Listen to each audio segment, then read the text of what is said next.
Shalom, selamat pagi saudaraku yang dikasihi oleh Tuhan.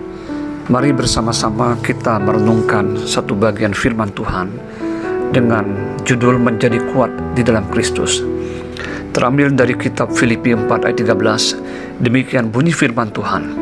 Segala perkara dapat kutanggung di dalam Dia yang memberi kekuatan kepadaku. Saat Rasul Paulus berkata, segala perkara dapat kutanggung di dalam Dia yang memberi kekuatan kepadaku, tentu saja bukanlah hal yang mudah. Kita dapat membayangkan saat menulis surat kepada jemaat di Filipi tersebut. Sesungguhnya Rasul Paulus sedang dalam pemenjaraan di kota Roma karena memberitakan Injil. Ia harus menderita bukan karena kejahatan yang ia lakukan, tetapi justru karena mau menyelamatkan jiwa-jiwa yang tersesat.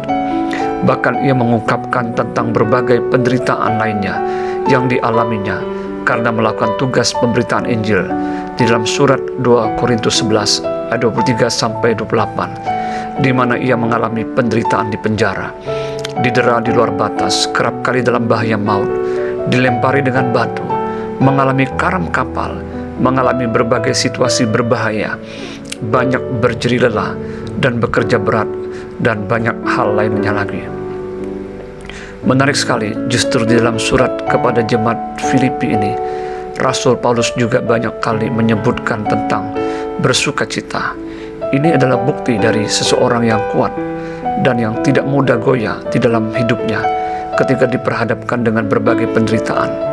Rahasianya adalah menjadi kuat di dalam Tuhan, di mana Rasul Paulus menggantungkan hidupnya dengan bersandar kepada kekuatan Kristus yang telah menebus dan menyelamatkan hidupnya.